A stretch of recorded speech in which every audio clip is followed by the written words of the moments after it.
And my guest today is college basketball coach, former NBA coach as well, scout Clay Moser. Clay, thanks for stopping by, and I appreciate it, Coach, for taking the time to talk to me today about your career, about your aspirations, and everything. Appreciate you having me, Neil. This is big time. I love it. How did it all start for you, Clay? Kind of go deep into basketball. Was that your sport always? Yeah, I grew up in small rural Minnesota and Nebraska towns. I've lived in every single upper Midwestern state there is, both Dakotas, Minnesota. I went to school, college in Wisconsin, Iowa. Like I covered Nebraska. I've covered that whole part of the world. And where I grew up, Neil, you just played whatever sport was in season. So you played in it, and it was very defined where I was from in the upper Midwest. The weather dictates a lot of what you do. So baseball was in the summer, and football was in the fall, and basketball was in the winter, and then track was in the spring. And I actually participated in all four of those at some point, and that's just kind of how you rolled. If you went the athlete route, which I love sports, I love all sports, I follow all of them, and you just played whatever was in season. Today, and you were just talking about you're training for wrestling. In my day, you didn't have individual development time. Like you just jumped. You just Right, and basically then when I played high school basketball, 1 year of high school football, and my coach is like, and this is where before I knew I could put size on. I'm a 6'10", legitimate, but I did was a lanky kid, not very, didn't know I could put up on 300 plus pounds. I yeah. left football and went basketball route because the coach says you have a better chance to play college in basketball. And so I played at Sarah Catholic out in the Pittsburgh area. And then, so I understand exactly what you're talking about. Professional wrestling, well, I would say training for that, it's almost like it's the minor leagues like The Rock. The Rock got two, rings and flew them in. I'm not at that level with this documentary, but ultimately, retraining, trying to get back in shape in my 20s. But going back to you and your whole process. So basketball was your best sport you played? No, I was actually my like what I was best at was baseball. Actually, like that was what I'm built more for that. I'm about 6 foot now. I'm getting older now, Neil, so I'm shrinking a little bit, but I I still say haven't six shrunk foot. yet, and I'm 51. I'm shocked I haven't shrunk yet. Yeah, I'm shrinking a little bit. I hate to admit it, but I am. So, but in the day, I was 6'1". I weighed about 170 pounds when I played in college. But basketball is what I really loved, and I played at a junior college in Minnesota, and then I played NAIA basketball in Minnesota at a place called Winona State, which is now a Division two. But in those days, it was an NAIA school. But when I'm not on one of the world's biggest podcasts, I just tell them it was Division two because nobody's going to go back and look. But no, that's not true. Uh, so then I knew, like every kid, I had dreamed of playing professionally and, dreamed of being on TV and all that kind of stuff. And when I realized that wasn't going to happen as a player, I just naturally kind of just migrated into coaching and coached with my junior college coach, who's still the best coach I've ever been around in my life, regardless of level. And a lot of my philosophy and my process in terms of how I approach relationships and athletes and that sort of things all stem from him. And this was back in the early 1980s, honestly. But I just talked to him a week ago.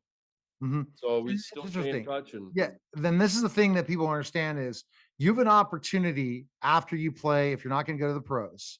Like, when I was in D3, they were already kind of priming some of our players. The coach at Western Maryland, was connected to Mike Krzyzewski over at Duke, and some of the guys were going to the camps. Some of them ended up playing for the Washington Generals after 4 years of college basketball. So there's only certain options for you at that time. And basically, if you're going to want to continue, you're going to coach. right. And once you got into coaching, as I'm going to tell you, because you played NAIA and you coached at the highest levels, I think you're a better coach than player. You would definitely agree to that. No, there's no doubt. There's no doubt I'm a better coach than I was a player. But I'll tell you something crazy, Neil, is the first Division one basketball game I ever saw, I coached in. Oh my gosh. Wow. Because where I grew up, we weren't pumping out Division one athletes, much less Division one basketball players. There were some good hockey players that came out of my high school. But when I got hired at NC State by Jim Valvano in Oh 1987, wow. Okay. And I worked for him. I worked for him part time for 3 years, and then I worked for him full time for 2 years. And the first game that we played was the first Division I game I'd ever seen in person. Oh my goodness. So because you never saw one. So how did you get in the coaching ranks to get to Jimmy V? Because it looks like we could talk for hours. You got to write a book. I'm already going to tell you this right now. If you've not written a book, it's Yeah, it's on my to do list, but maybe you can help. Maybe you can push me off the cliff, and oh, I'll I'm just going to push you totally off the cliff, I'm gonna just especially start with flapping Jimmy my V and wings. all that stuff. If you're going to go out in the speaking tour, that's for sure. But Yeah. how did you get to North Carolina State? I mean, So yeah. yeah.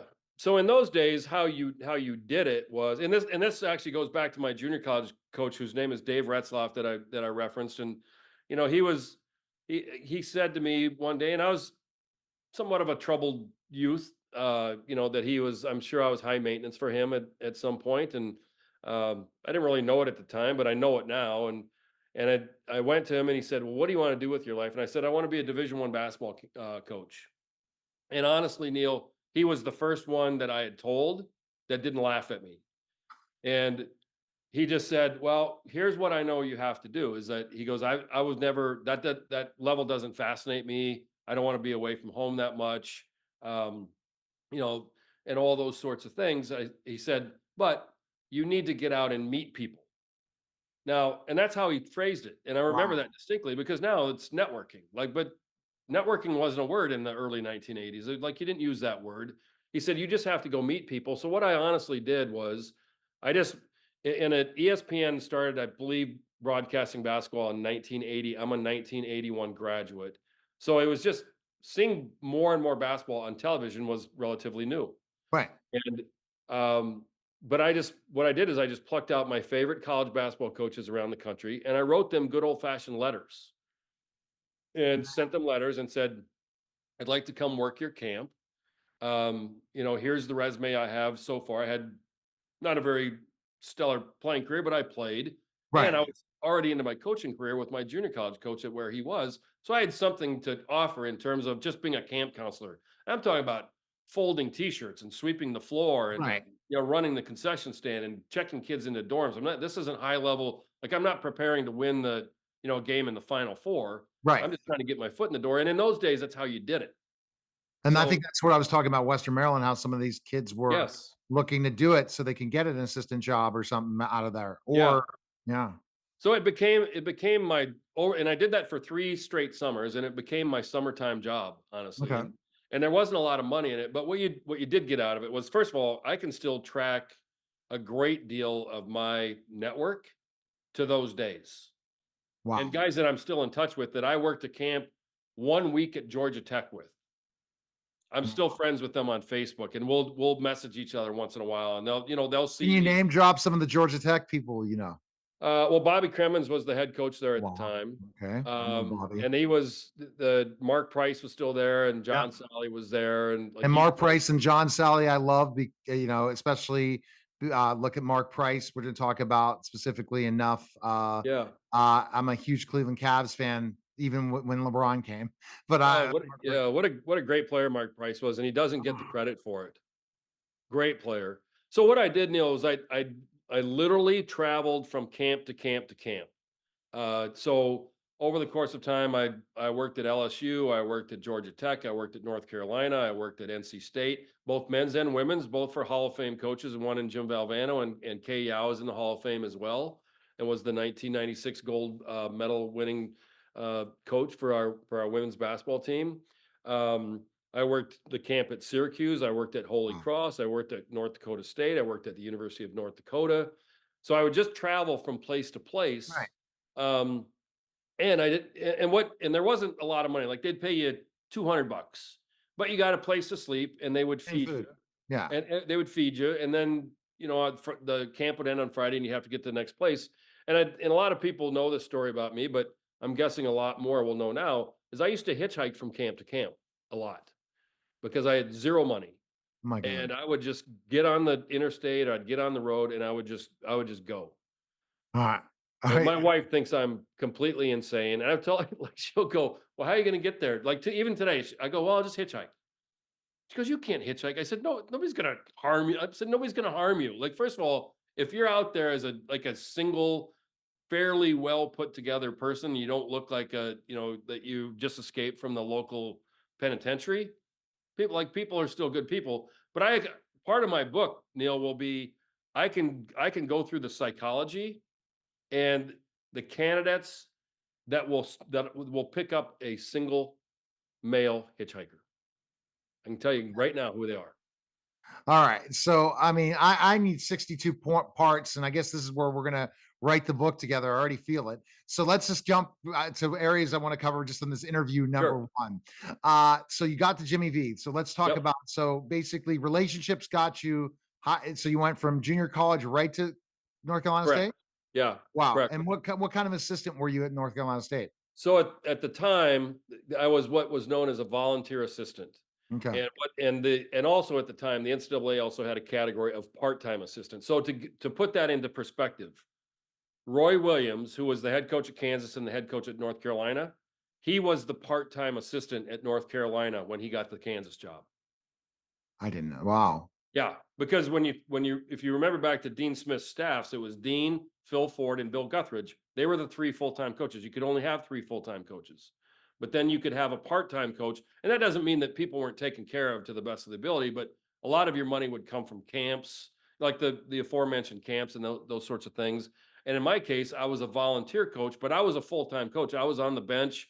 I can send you photos of me on the bench with Jim at the age of 24, but I was paid by JTV Enterprises, which was James T. Valvano Enterprises. So he paid me out of his pocket to be a coach at NC State because you simply couldn't have the NCAA allowed you to do that, but you could only have three full-time coaches, the head coach and then two full-time assistants.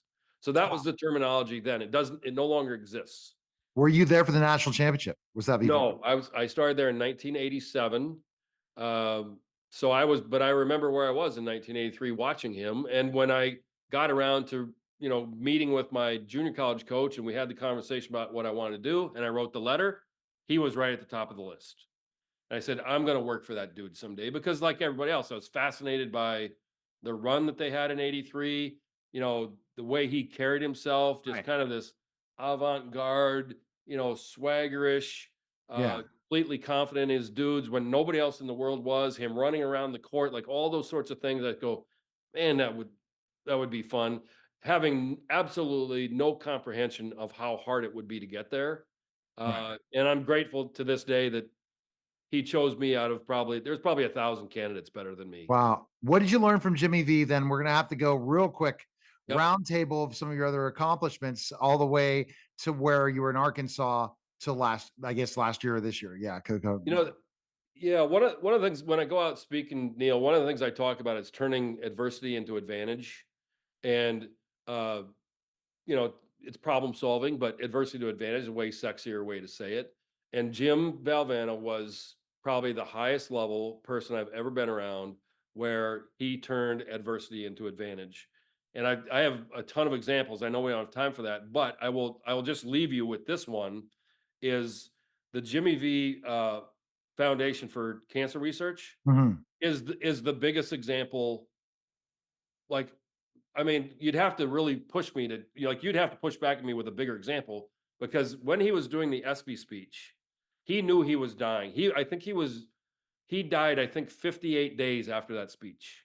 Wow. Were you still Okay. working for him at that time, or is that? No, no, no. Because he had left NC State himself and had gotten into broadcasting, and I was off coaching now in the Okay. in the Continental Basketball Association.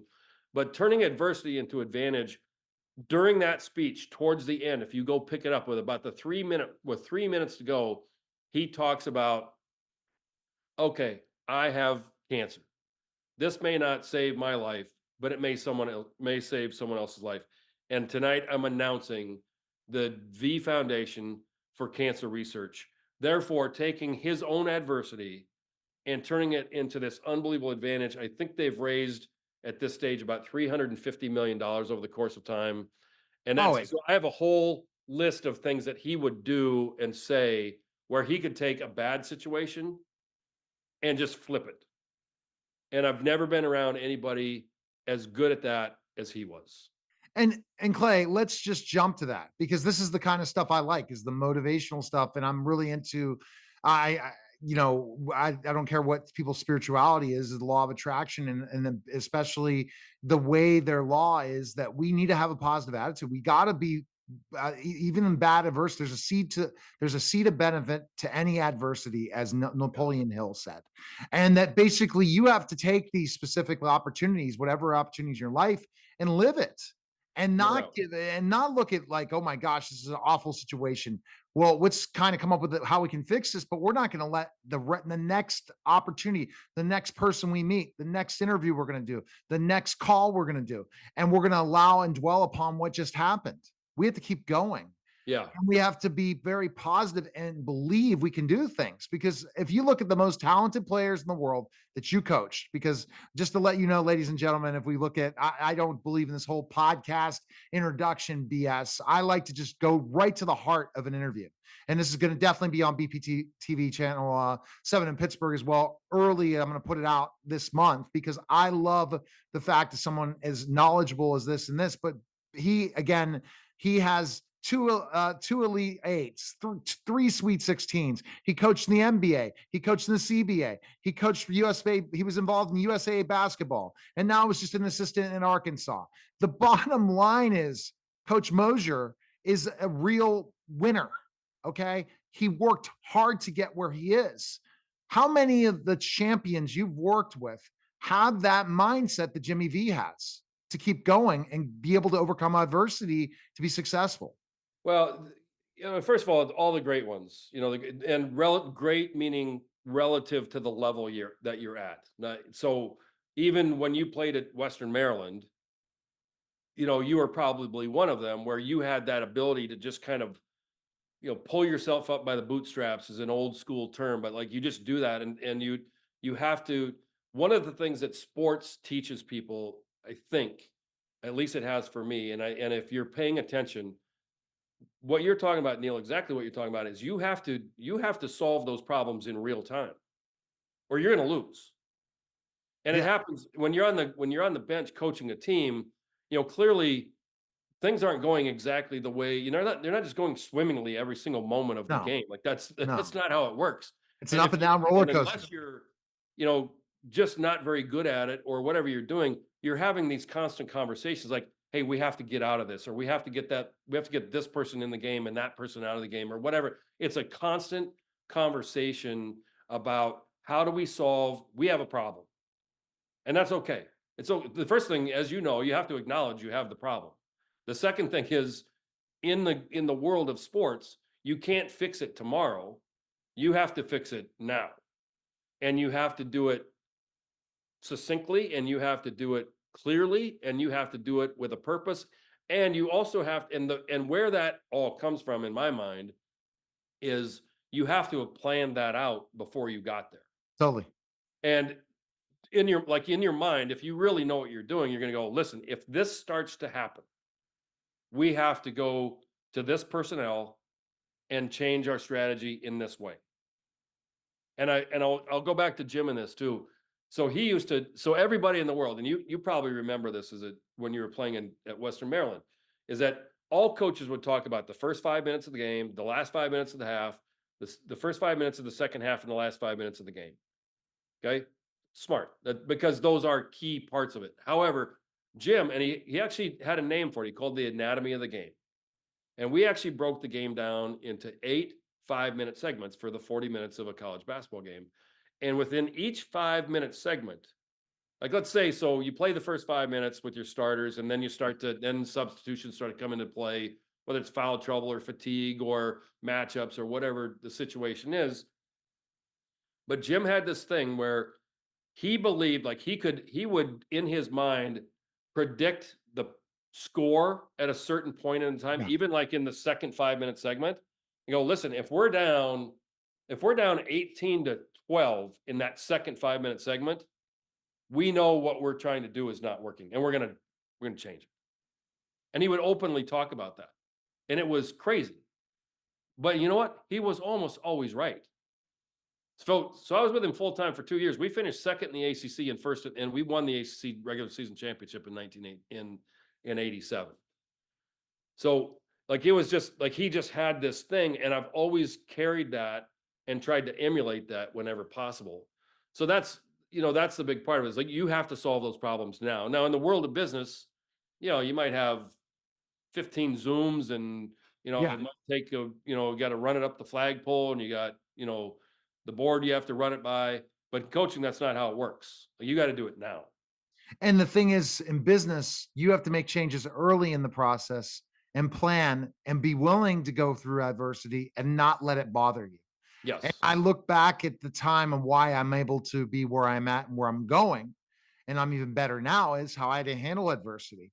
And adversity is not as a bad thing. But I was asking this question. I'm going to point this final question with you. What do you see the superstars and everything? You said that they monitor and adjust, but what about their mindset?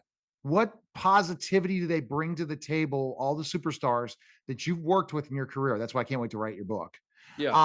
That is help you write this book, because all of those superstars, we look at all the people you've worked with. What do they have?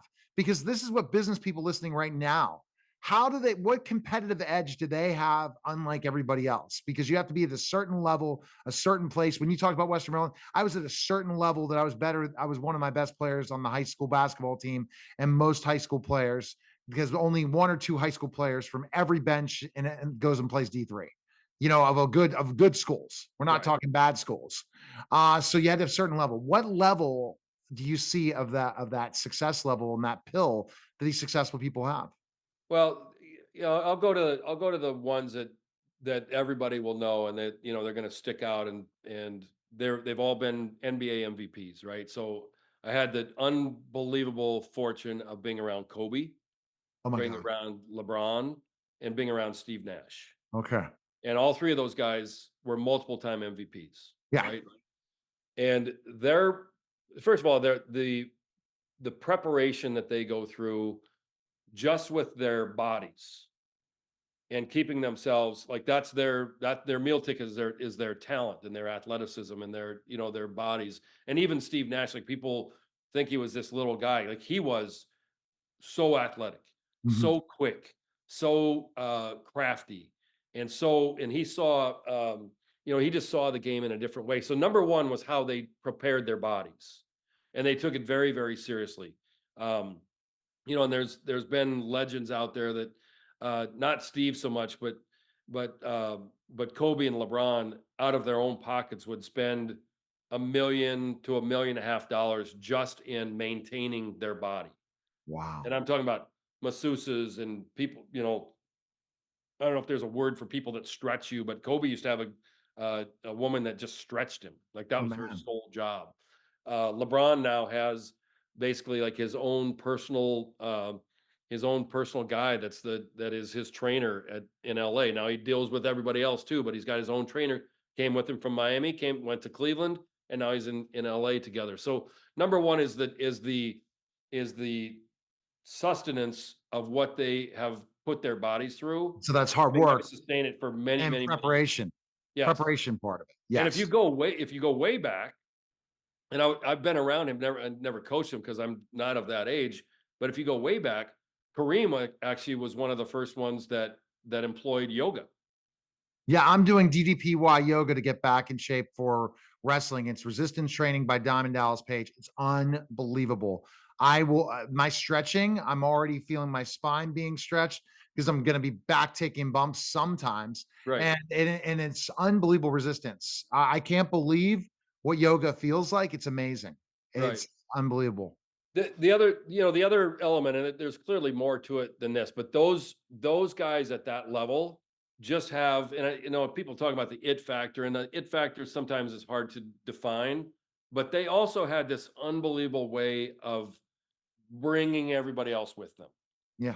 like, because they were so great, and people, they led by example, they led verbally, they led in almost every way. They led intellectually, they led emotionally, they I led. think they had the mindset. They believed they could achieve every second, right? They Yes. never had, and that's where I was kind of going. But I'm love this. I mean, if and no one's going to hire you as a business coach. Trust me, you would be making way more money than a coach as a college basketball coach. I'm Yeah. telling you, because what Right. you can do for a executive oh my gosh, what I gained in this short period of time of just looking at, okay, how can I relate this to business? How can I relate this to now Yeah, going out to raise the money for the Road Warriors film? How can I relate this to going back in my documentary and have the mind's first preparation, hard work, intensity? That's where the only successful people come. But then right, they also have to have it up here, and they right, also have to be able to overcome when things don't go their way. And that's correct. when you talk about adversity. Clay, Yeah. just is there a place that people follow you and stuff? We're definitely going to have a part two, part three. I know we're going to stay in touch for a lot of things, but is there a quick place we can go? Yeah, you can go to Twitter, at CMOSER1162. I'm also on Facebook. I'm on Instagram, and that is at CAMLAMCMM, which is the initials of all three of my children. That's why it's plotted out that way. Um, I'm on Threads. I'm on TikTok, although I don't know how to use it yet. Oh, well, But that's why but you Twitter is met the me. best place to find me. Is at That's C Moser 1162. that's why you met me. So we're going to definitely stay in touch and hit it off. Great talking to you, Clay. Brought me back. One other thing I'll announce today. I'm crazy. This is one thing in 2024. I said there's nothing I'm not going to do. I am going to come back to basketball as well after this comeback in wrestling to the senior Olympics, not senior Olympics, but the start of the senior games and see where I can go. Because once you turn 50, I'm 51, you could start playing in the seniors. Did you know Right. that? And then Yeah. there's certain things. So I'm going to do that as well for fun. I don't know what I'll end up being able to do, but I was out shooting with my son and was hitting 3-pointers from half court, and I'm 6'10". So I wish they would let me shoot the ball like they let little big guys shoot now. They always say, get underneath. I could hit the shot all the time Yeah. outside. Go figure how they changed the game. They were trying to put you in a 10 years. box way back then. Yeah, keep me in the Yeah. box. Well, All let right. me let me give you a little motivation about being over 50 and moving into the masters realm. So Mhm. I had a former colleague, and you'll know this name, I think. His name is Judd Bushler. Judd played for Lute Olson at the University of Arizona. He I was remember. Steve Kerr's best friend, and he and I worked together with the Lakers. He was on three of the Chicago Bulls World Championship teams, and then he had daughters. He had two daughters that went into the volleyball world. So Judd started learning how to play volleyball, and he got into masters volleyball when he turned 50, and was the MVP of the world games, like in his very first Oh event. my God. Wow. Okay. There you I have go. to figure There's out, your I have to figure motivation right out. there. But I wouldn't be looking at that way. I would just look, it's just another thing to do. But I want to at least be from getting this back in the shape of wrestling. I miss basketball as well. So I was about to message my next client. All right. We have another show. All right. So last thing for you. Let's definitely connect and have a call. Find out like what your goals are, what you're Sure. trying to do. I think this was a perfect time for Derek to introduce me, right? Yep. So was this? Did you coach this year, or you left before that? No, no, I was working for the Minnesota Timberwolves organization right after I left Arkansas, but then they didn't have a substantial place for me to go. I saw my family 3 times in 8 months that year, and I'm basically I'm trying to build this speaking business and this consulting business while I follow my kids around and watch every single event I'm gonna make you a partake rock in. star because that's the missing point. No one knows who you are. That's what I got to change. Great. Okay. All right, Clay. Appreciate it. I'll be reaching out, bro. Okay. Okay. See you. All right, Thanks. thanks. Okay. Bye. Bye.